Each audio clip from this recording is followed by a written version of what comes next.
amendment. I now turn the floor to the Russian Federation.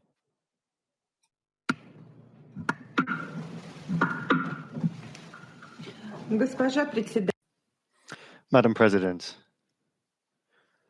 we thank Special Representative Volker Perthes and Undersecretary General Atul Khare for their briefings on the state of affairs in the Sudan. We listened closely to Ms. Kholoud Khay.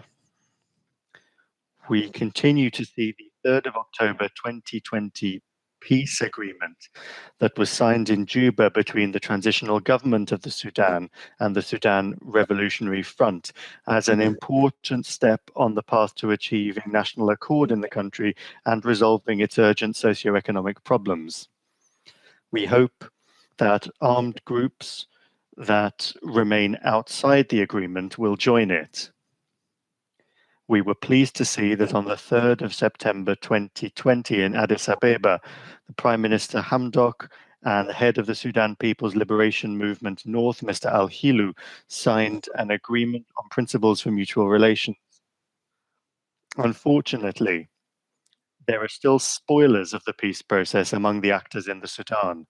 One of those behind the agitation of the Sudan Liberation Army in the area of Jebel Mara is Abdul Wahid Nur, who declined to sign the peace agreement and begin a dialogue with Khartoum. We call on those who have influence over this opposition figure to exert the necessary pressure on him. Madam President, we are encouraged by the fact that the Sudanese authorities are demonstrating a readiness to get to grips with the questions that are at the root of conflicts, including in Darfur. This is evident in the tangible progress being made in implementing the peace agreement.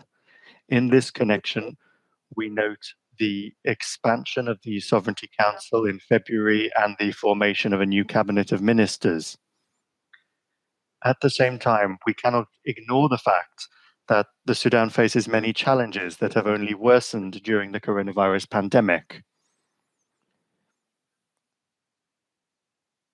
Events in Libya and a rise in the number of IDPs and refugees from neighboring states are having an extremely negative impact on the situation in the country. And all the while, the economic crisis is worsening and social tensions are on the rise. Initiatives to rebuild the economy should not be postponed, nor should the peace-building agenda. Madam President,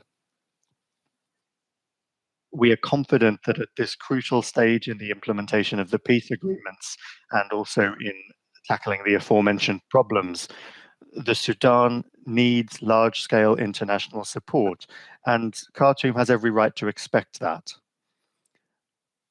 We are pleased that a new head of the UN Integrated Transition Assistance Mission, UNITAMS, has been appointed and begun his work.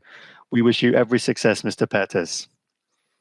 We trust you will use your good offices to bring all Sudanese players under the umbrella of the Juba Peace Agreement.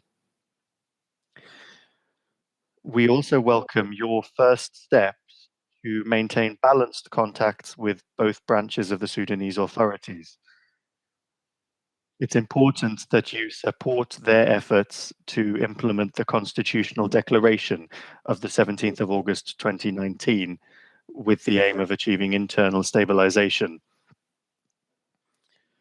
We expect UNITAM's work to build Khartoum's capacity in key areas, primarily in peace building, to facilitate economic reforms and lasting security sector reform, and also to help support domestic peace, law and order. It's important to make sure that the political signals being sent out are unified, and also that economic support for the country be increased to carry out these key tasks.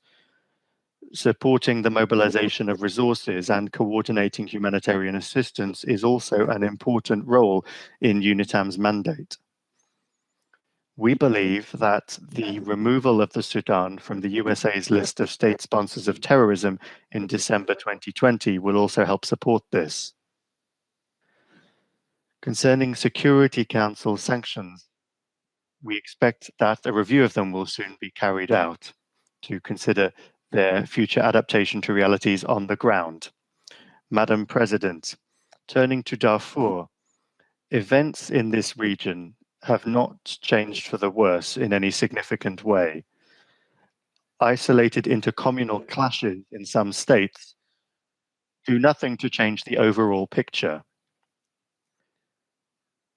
The authorities' prompt and coordinated response to incidents, and also the development and implementation of a national strategy for civilian protection, confirm Khartoum's focus on a comprehensive approach to stabilizing the situation.